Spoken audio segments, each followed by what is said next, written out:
Bueno, pues vamos a platicar de qué creen. De osteoporosis. Ni modo. ¿Qué quieren que haga yo? Muy bien. Lo más importante en osteoporosis, y se los he dicho muchas veces, no es el tratamiento, es el diagnóstico. Cometemos generalmente muchos errores en el diagnóstico. Y si el diagnóstico está incorrecto, pues el tratamiento va a estar incorrecto. Así de sencillo. Entonces, este es mi conflicto de intereses.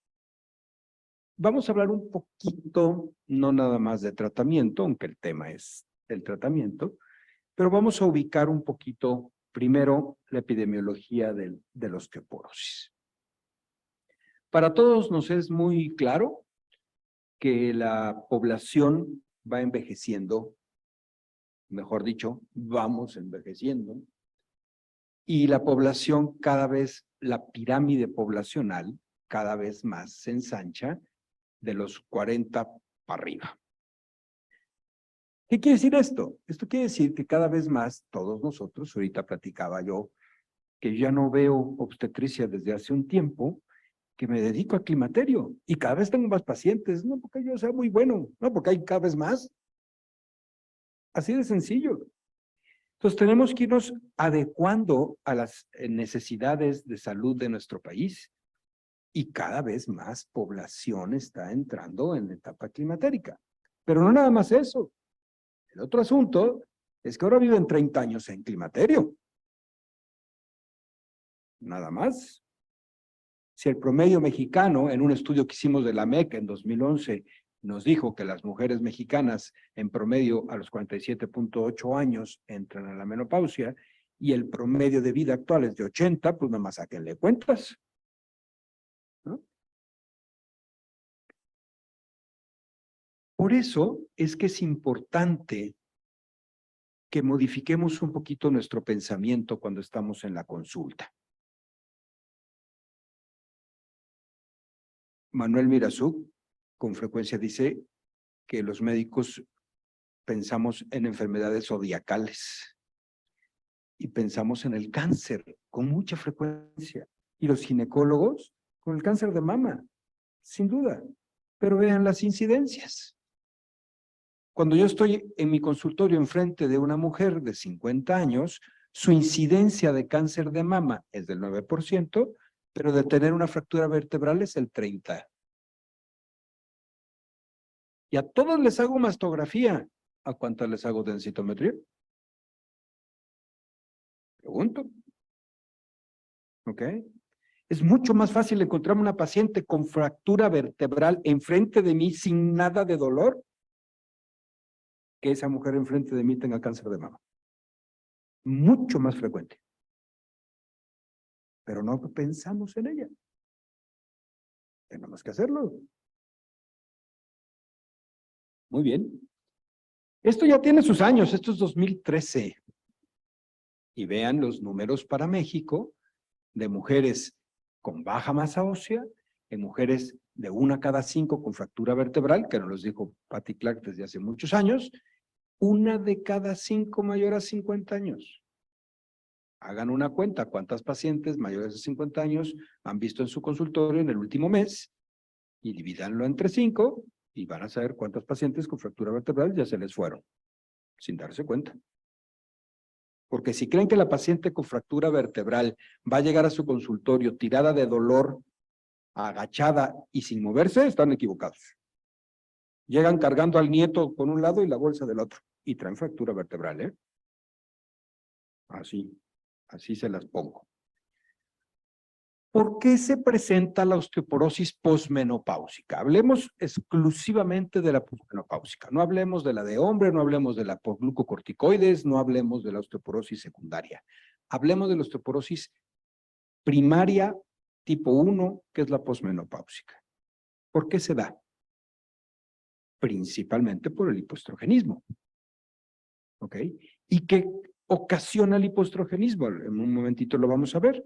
Pues ocasiona que el equilibrio entre la resistencia del hueso, el peso de nuestro cuerpo, las fuerzas de gravedad estén desequilibradas. Y entonces, ¿qué le empieza a pasar a mi hueso? No se descalcifica. Lo que le pasa a mi hueso es que pierde hueso. Estoy perdiendo hueso. ¿Cierto? Bueno, obviamente, es obvio que yo no me voy a sentar en una silla de 3 patas. Me siento en una de 4. Bueno, pues aquí estamos como en 3 patas.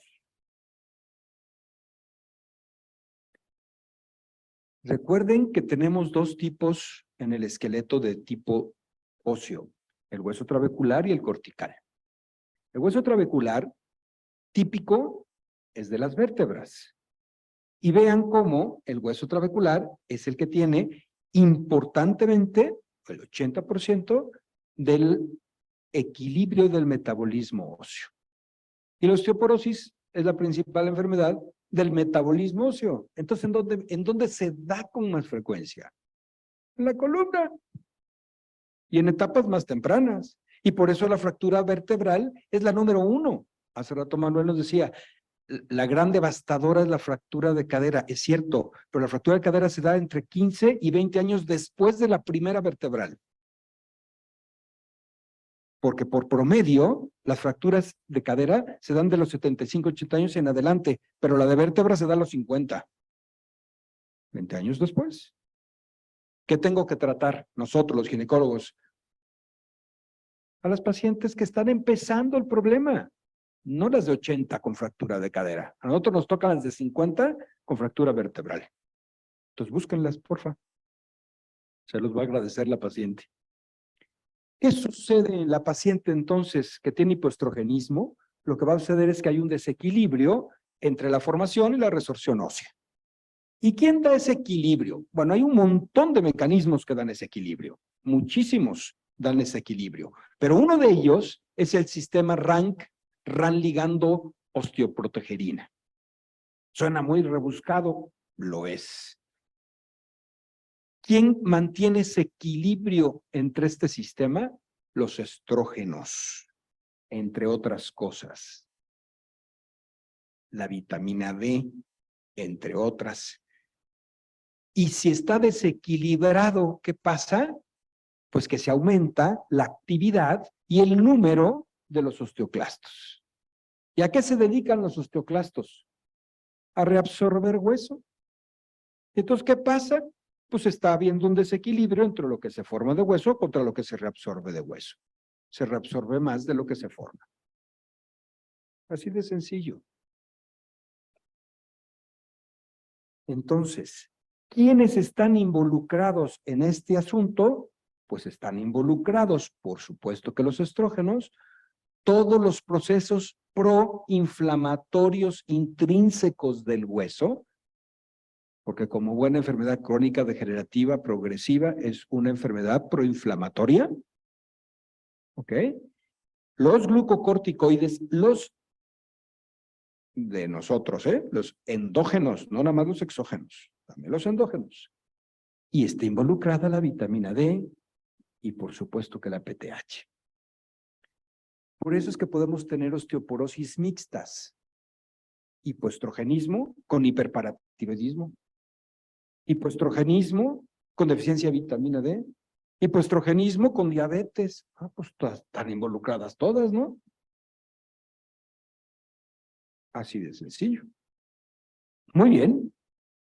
Entonces, si las hormonas están desajustadas, ¿quién se desajusta también? Calcio, fósforo, magnesio, que es la parte inorgánica del hueso. Todo esto empieza a descompensarse o a compensarse, según sea el caso, y empieza a descompensar a todas las células involucradas y en los mecanismos involucrados en el equilibrio del hueso. Pero falta otra cosa muy interesante, que lo conocemos como el mecanostato óseo. ¿Y qué es eso? La fuerza de gravedad, el peso del individuo. No es lo mismo cargar 25, 35 que 85 kilos todos los días, ¿eh? Actividad física. contractilidad muscular, esfuerzo, ingravidez, todo esto está involucrado con el equilibrio. Y entonces, todo esto va a repercutir en el sistema RAN-ligando osteoprotegedina. Punto y se acabó. Esto es lo que pasa en la mujer, entonces, en una situación de osteoporosis posmenopáusica. ¿Ok?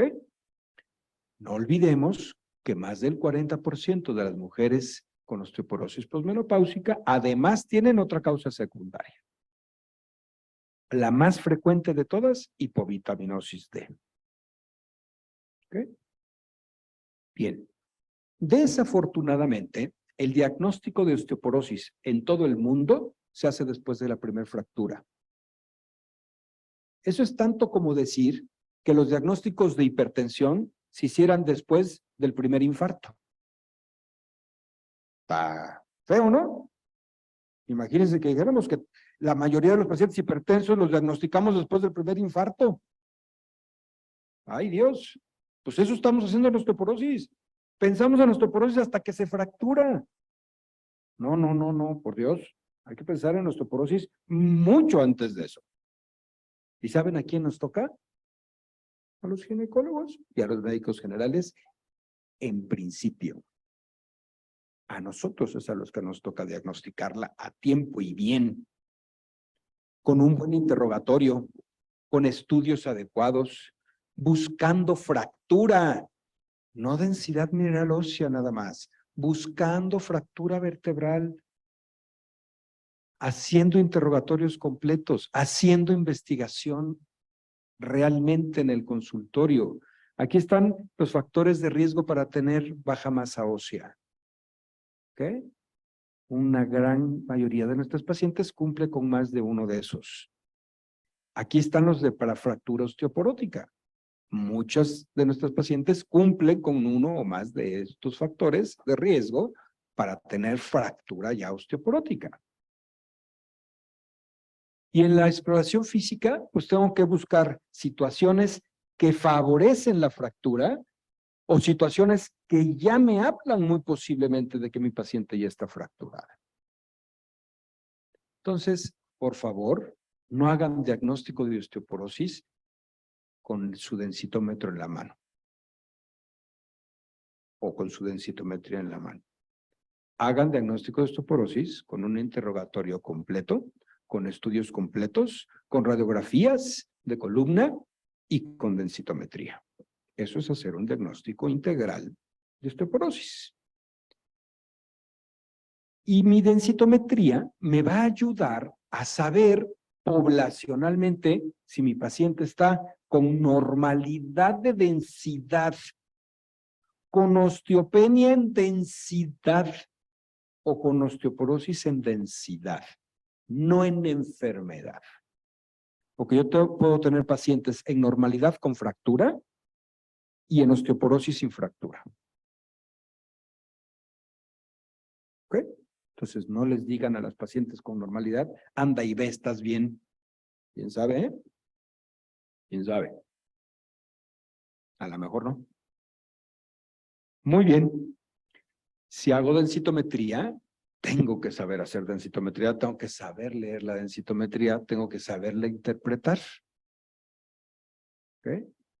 Desafortunadamente, a ninguno de los que estamos aquí presentes, durante nuestro entrenamiento, ya sea de médicos generales o de especialidad, nos dieron entrenamiento para leer densitometrías. ¿O me equivoco? Entonces, tenemos que aprender. Yo aprendí muchos años después de haber salido de la facultad y de haber salido de ginecólogo, aprendí, bueno, nada más aprendí, hago densitometrías. ¿Ok? Pero hay que aprenderlo a hacer. Hay que aprender qué significa todo lo que nos reporta aquí y qué tiene que ver. Pero un favor, cuando hagan densitometrías de seguimiento, no la primera, de seguimiento, tienen que hacer densitometrías de seguimiento. Le tienen que poner en el papelito densitometría de seguimiento. Y lo tiene que hacer la paciente en la misma máquina donde se ha hecho las anteriores, no donde le salga más barato. ¿Ok? Para que le reporten el seguimiento. Aquí tienen una paciente mía que se hizo su densitometría en la misma máquina, el 2003, en el 2005, en el 2009 y en el 2012. Y entonces me están reportando sus gramos por centímetro cuadrado de la columna, los cambios mínimos significativos de la basal y por año. Y con esto yo sé que con este asterisco significa que mi paciente mantenía masa ósea adecuada y entre el 2009 y el 2012 perdió 5.4% con la basal y 0.6 con respecto al año anterior. Algo pasó aquí. Pero eso lo sé porque le hice densitometría de seguimiento en la misma máquina. Si ustedes comparan la de un lugar muy digno de salud contra otro de no tan digno de salud y agarran dos densitometrías de dos equipos distintos en dos lugares distintos y lo único que ven es el puntito de un lado y el puntito del otro, estamos mal. ¿Ok? No están viendo seguimiento. Se están imaginando que ven seguimiento. Eso es otra cosa. Tengo que buscar fractura. Tengo que buscar fractura. ¿La fractura de muñeca se busca con una radiografía? No, no pierdan el tiempo ni el dinero. Se pregunta, ¿te has fracturado la muñeca? Sí. ¿Te has fracturado las costillas? Sí. ¿Te has fracturado las piernas, brazos? Sí. ¿Cómo te fracturaste? Ah, es que iba en bicicleta. Esa no es por osteoporosis, es por otra razón. Que no se las voy a decir porque suena muy feo. ¿Ok? Pero si me dice, me di un resbalón en la banqueta y metí la mano y me fracturé, ah, caray. Eso es por fragilidad ósea. ¿Ok? Muy bien. Esas se preguntan. Pero ¿y la de vértebra? La de vértebra no la pregunten porque el 100% les van a decir que no tiene fractura. Esa hay que buscarla. ¿Ok? Esa hay que buscarla. ¿Cómo la busco? O con radiografía lateral de la columna dorsal o con una morfometría por densitometría. ¿Ok? Y lo que busco son aplastamientos vertebrales. Eso es lo que busco. Si no lo hago, no es muy correcto. ¿Qué otra cosa me ayuda a hacer un diagnóstico adecuado? Aplicar FRAX. FRAX es una herramienta de cálculo de riesgo a fractura a 10 años. Así como les preguntó Manuel, ¿y quién se ha hecho su 25-20 quién se ha hecho su FRAX? Su propio FRAX. ¿Quién se lo ha hecho? Menos mal, Alice. Nada más. ¿Saben qué necesita para hacer su FRAX? Un smartphone. Que también sirve para otras cosas, no nada más para entrar a las redes sociales, chicos. ¿Ok? Lo que necesitan es un smartphone, estar conectados a internet y llenarlo. Eso es todo lo que necesitan. Y saber cuál es su propio riesgo a fracturarse a 10 años. Bueno, la otra cosa que necesitan es tener 40 años o más. Que no todos aquí lo cumplen. Ok. ¿Para qué me sirve hacer FRAX? Para que lo que yo interrogo con mi paciente tenga un valor de riesgo. ¿Ok? Y aquí están los valores de riesgo de lo que pregunto en FRAX en relación a la posibilidad de fracturarme cadera a 10 años. Esa es la importancia de hacer FRAX. Pero actualmente hay otra importancia de hacer FRAX, que es esta. En base al FRAX, en base a si el paciente tiene fractura o no fractura previa, yo puedo saber si mi población o la persona con la que estoy hablando es de bajo, de alto o de muy alto riesgo a fracturarse a 10 años. ¿Ok? Y en base a eso, puedo decidir si le doy terapia hormonal o SERMs, si le doy bifosfonatos o anticuerpo monoclonal, o si le doy un anabólico seguido por un antirresortivo. Abusados. Esto hay que cumplirlo. Porque una paciente que necesita esto, si yo le empiezo con esto, mal. Una paciente que necesita esto, yo le empiezo con esto, mal. Una paciente que necesita esto, yo lo empiezo con esto o con esto, se me va a fracturar en un año la siguiente vez. ¿Ok? Por eso no a las pacientes hay que darles lo mismo a todas. Justo por eso. Bueno, a las pacientes de alto riesgo les debo de iniciar con bifosfonatos o anticuerpo monoclonal. Bueno, pero hoy les voy a platicar rápidamente de un bifosfonato que conocemos hace harto. ¿Ok? El ivandronato. Lo conocemos hace mucho. Sabemos cómo actúa. Sabemos que los bifosfonatos son de los tratamientos en primera línea en ese grupo, no en los otros grupos, en ese grupo que ya vimos, las de alto riesgo. ¿Ok? No las chamaquitas de 50 con osteopenia. Esas se tratan con terapia hormonal. ¿Ok? O con raloxifeno, dependiendo sea el caso. ¿Ok? Pero a las ya más grandecitas, con más riesgo, o a una chamaca, pero con mucho más riesgo, pues sí le inicio con bifosfonato. Sí, ya está en alto riesgo, sí. ¿Ok? Ahora, casi siempre una chamaquita entre 50 y 60 que cae en alto riesgo, casi siempre tiene causa secundaria, ¿eh? Hay que vigilar la causa secundaria. Recuerden que los bifosfonatos son aquellos tratamientos que se adhieren al hueso. Son los únicos que se adhieren al hueso. ¿Ok? Y que eso les permite mantenerse más tiempo a lo largo del uso y una vez suspendidos. Y como les decía el dimadronato, pues sabemos que reduce fracturas vertebrales. Cuando se hicieron los estudios, se inició con dosis diarias, después con dosis intermitentes, y después hizo otro estudio, que es el mobile, para dosis mensual, que es como lo conocemos desde que salió hace muchos años, lo conocemos como dosis mensual. ¿Que tiene sus ventajas? Sí, ya nos decía Manuel, que todo tratamiento que tiene menos dosis mensuales tiene mejor apego, sin duda. Ok. Vitamina D, ya ni les hablo porque me quedan 6 minutos y ya les hablaron demasiado de vitamina D. ¿Ok? 3 cosas rápidas de vitamina D nada más. En realidad, la vitamina D, una vez que se convierte en el cuerpo, no es vitamina, es hormona. El calcitriol que conocemos es hormona, es una hormona esteroidea que se comporta como tal y que trabaja como tal en el organismo y que por eso esa hormona D, ya no la vitamina D, sino la hormona D, tiene actividad en el músculo, en el hueso y en las articulaciones. Por eso ahora hablamos de osteosarcopenia. ¿Ok? Muy bien. Ya ni les digo que quién se ha hecho su análisis porque ya me dijeron que no muchos, ¿verdad? Pero hay que hacerse análisis de 25-hidroxivitamina D, hay que solicitarle a los pacientes análisis de 25-hidroxivitamina D, porque la vitamina D no la debemos de suplementar al calculómetro. Eso es lo que hacemos todos.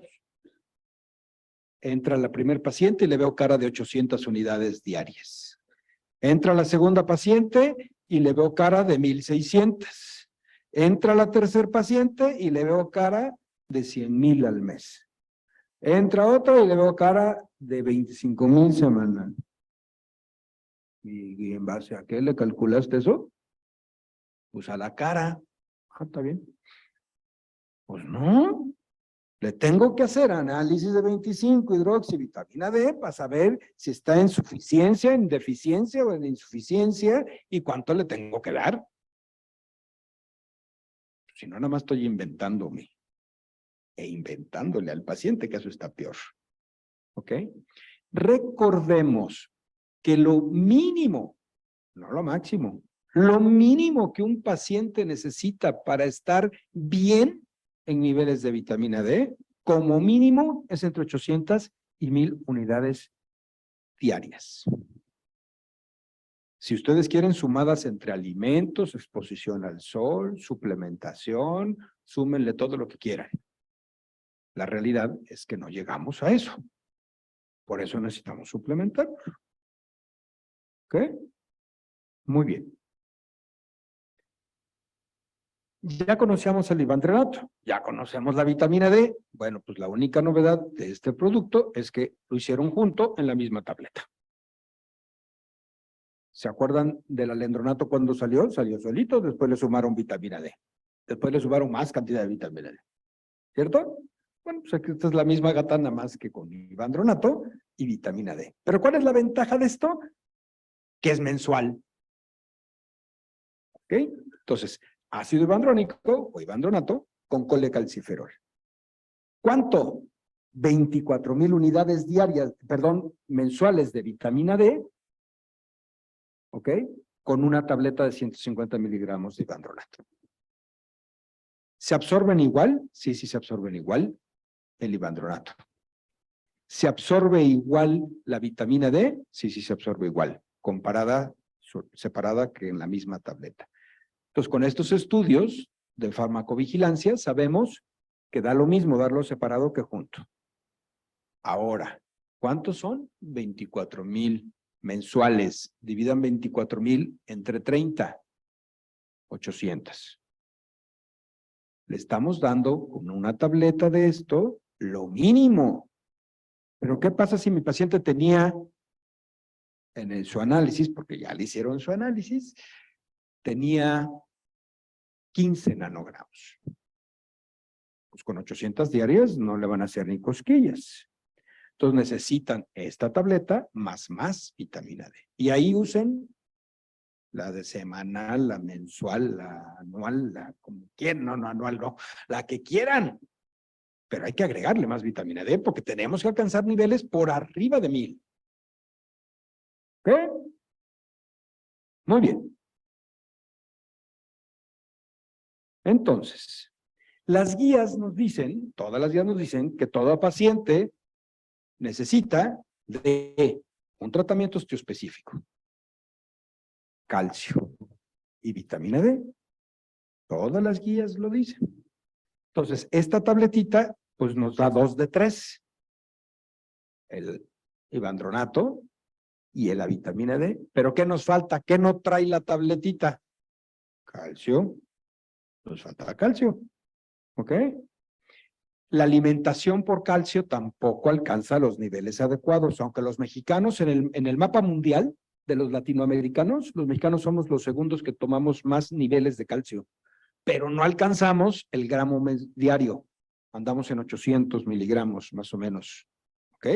Entre 700 y 800. Entonces nos está faltando un poco. Por eso las tabletas traen 500 o 600 miligramos de calcio, porque súmenle, más o menos, súmenle 600 de lo que te comes, más 600 de la tableta, son 1200. Así de fácil. Pero no es lo mismo dar carbonato de calcio que gluconato de calcio, que citrato de calcio, que el calcio. ¿Se acuerdan de un calcio que salió de las ostras o de las no sé qué caramba sacaron por ahí una vez? No es lo mismo. ¿Ok? Entonces, si vamos a dar calcio, doctores, ¿qué creen? No den carbonato, den citrato. Si trato de encontrarlo, si trato de tomarlo. ¿Ok? ¿De acuerdo? Citrato. ¿Por qué? Porque se absorbe mejor metabólicamente, porque da menos problemas gastrointestinales. Y además, se puede dar junto con inhibidores de bomba de protones, que los mexicanos casi ni tomamos. ¿De acuerdo? Casi ni tomamos. Si dan carbonato de calcio, estamos en problemas. Ay, es que le sale un cálculo renal, fue el carbonato, no. Fue darle junto, carbonato con un antiácido.